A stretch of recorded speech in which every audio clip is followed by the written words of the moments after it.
Earpers, and welcome back to my Wynonna Earp recap. Today we're going to talk about episode 211, Gone as a Girl Can Get. And first we're going to talk about the overall storyline, which was not that much. Of course, we had the alternative universe going on, but in the end the storyline was the widows getting the ring, trying to destroy the seal, failing, finding Bobo destroying the seal, and Sheriff Clutie being resurrected. And then we had the whole alternative universe, which was like based on the idea of getting Wynonna back. So in the overall story, nothing more happened, to say it that way. I think it was quite good episode. It feels a bit not epic enough for an episode 211 compared to last season. So I would have seen this more in the mid-season than as the one episode prior to the season finale. I really like that they used this like writing trick of just saying that the spell is actually like cheap glamour, and therefore this explains a lot of the logic flaws that come up with the alternative reality thing. So that was nice for me because I don't have to point out all the logic flaws that come up with it. I just can say, it's a cheap spell and that's why it doesn't make sense in every single point. Very nicely done writing wise. What was also interesting in the overall storyline was who remembered that Wynonna was gone. So Doc remembered because he touched the trophy in the moment where Wynonna vanished. Then we did have the widows remembering, probably because they're such powerful supernatural beings that they were not affected by a spell of a lesser demon.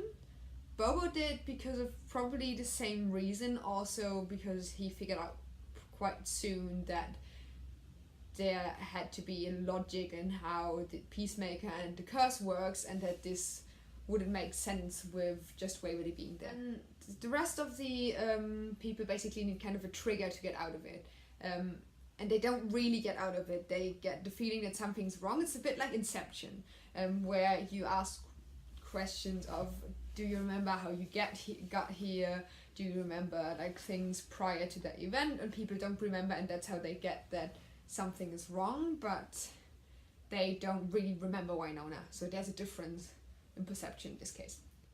Let's talk about the alternative universe Waverly. The alternative universe Waverly seems a lot like season 1 Waverly. So in the whole behavior, and there's such subtle changes. And I like that very much in the acting performance, because you can tell the difference, but it's really hard to point out like the single things that happen. It's maybe a bit more bubbly, it seems a bit more naive, less badass Waverly, and that is a bit like the beginning of season 1, even though in the beginning of season 1 she turns up with a shotgun, so yeah, not really sure. But the shotgun and Waverly are there again, my favorite bro TP, Waverly and the shotgun. Then Nicole is still married to Shay, but she's wearing the wedding ring, and I think that makes a difference. She even pointed out and asking herself why she's wearing it, and that shows that she's not wearing it in the real reality, let's call it that way.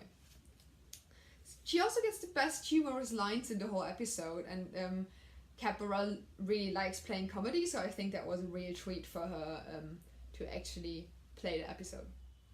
Nicole is also the only one admitting that the town is overrun by demons, kind of like a bit like Sheriff Nedley when he was still there. So he's dead in the alternative universe, but he was also admitting that the town was overrun by demons, and now that's kind of Nicole's job. It seems to go with the whole sheriff thing. Moving on to the widows, we have the scene between Mercedes' widow and Doc in this like cage kind of thing, and it was a very funny scene because the widow is repeating Doc's words mockingly, and then she tries to vaporize him, and then nothing happens, and then Doc is just screeching at her, like mocking her. So it was a very fun scene.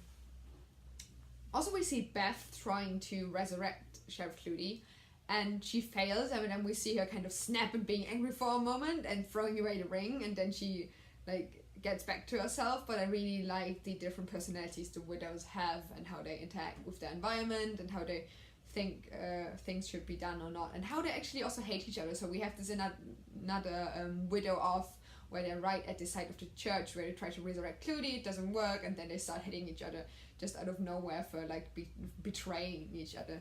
So they're really fond of each other, and I'm really looking forward to their interaction with the real Sheriff Clooney, because like, do they even love him? What's going on between them? But I think they're very different in the interaction with the sheriff, Jeremy.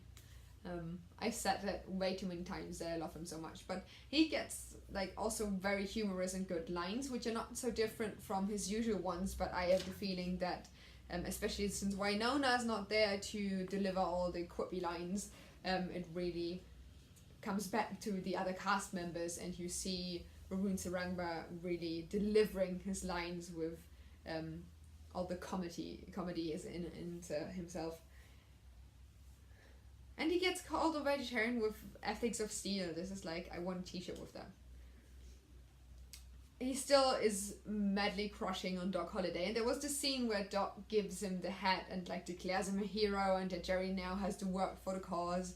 And in this scene, I don't know why, maybe it's my like shipping heart, but I really wanted them to kiss. They were so close, and it was like just a few centimeters away to finally get Jeremy and Doc kissing. Didn't happen. Makes sense. Doc is not into Jeremy, but Jeremy's head over heels into Doc, but well, I can dream on. We also have this standoff between Dolls and Doc. Like first in the sheriff's station where Doc goes to hand himself over, but then we end up with the fight in Shorty's, and that was one of the like pivotal scenes of the whole episode, because we see them fight, and we've seen them fight before, especially in season 1 with the Jack of Knives, where they kind of point the guns at each other and then they decide not to shoot each other because Wynonna wouldn't want that to happen. And the rivalry between the two of them has been very intense this season, but we clearly see that shooting each other is not the way how it should go, and it's not what they want.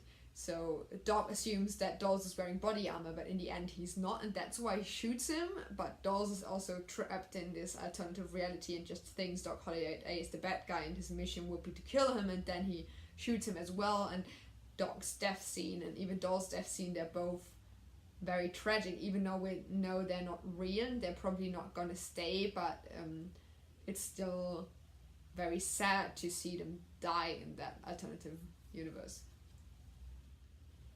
Let's talk about Bobo for a moment. Bobo comes back, and I really like the way he comes back. I know I've complained beforehand, like when we've seen Bobo after I think episode 8 with the Vision quest, and he's coming back, and I was just like, nah, I don't really want that guy back. I'm still not very fond of having him back, even though Michael Eklund is a very good actor.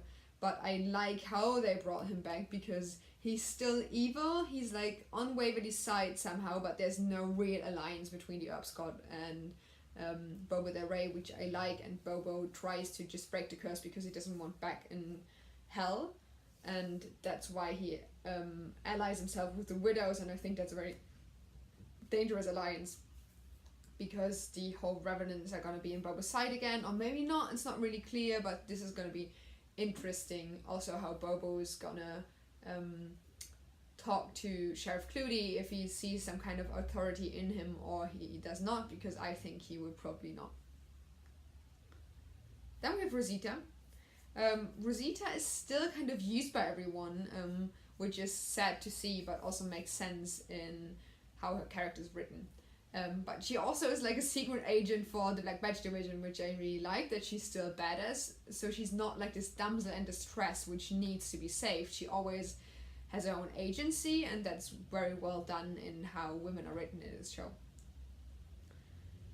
Wayhard are clearly meant for each other, how we see this episode. So they're still falling in love with each other, even though Waverly's about to marry Perry, Nicole is still married to Shay, but they still find each other, and that's like hopelessly romantic, clearly, but also very, very nice to see. They get a first kiss for the second time, which is nice. And then there's this whole fighting scene at the homestead. We also have the widows in it and a lot of revenants, and that's just beautifully choreographed and very nice, with like Nicole dragging Waverly around and shooting random revenants, and a lot of going on, and the camera is pretty good. Like I really like that scene, and when they then hide in the barn. And they also make out in the barn and totally forget that I wanted to blow it up. Typically way hard. We're busy kissing around while everything goes to shit, like in episode 11 of season 1, where they kiss after like everyone's going rabbit at the ball that Bobo arranged.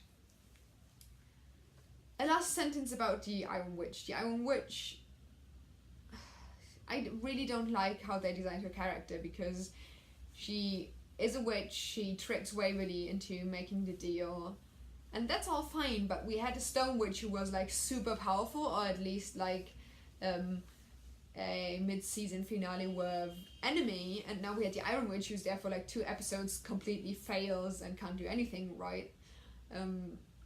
It's a bit sad, but I see what is happening is like the same thing that happened in Buffy, that the enemies get more powerful and powerful and more powerful, and then enemies who have been like a major threat in the first season or something are just not important anymore, or not that powerful compared to the main characters. So well, she was there, she was not super important, more like a weird monster of the week. Also, Maddie, her sister, dies in the alternative universe, gets killed by the Jack of Knives, and that annoyed me a bit, because the Jack of Knives had a very specific type, and those were women looking like Wynonna, and the blacksmith didn't look like Wynonna. And the blacksmith would have died due to her brain tumor anyway, so they could have just let her die due to a natural cause, and her sister would have recognized that because she didn't know about this, her wish was basically irrelevant. But it happened anyway, like not super important for the episode, but you guys might know that I like to point out the very small things. At the end of the episode, we do see Sheriff Clooney being awake, and we see Wynonna being back, and seeing Bobo interacting with the widows, and seeing them kind of in an alliance, or at least together, and we see Wynonna grabbing her belly and probably going into labor. It's not really clear, it could be anything, right? It's Emily Andras, she's very good at like pretending something's gonna happen next episode that is not gonna happen. So we wait what's actually going on, and I'm really looking forward to the season finale. I'm not looking forward to the hiatus which we have afterwards, but you might want to check out things the Wormhole Whisperers are cooking up, because there might be a few surprises for you. Also, make sure to play Cards Against Purgatory with us before the episode. We might have rounds of Cards Against Purgatory during the hiatus, but we haven't planned on it yet. So stay tuned and see you next week.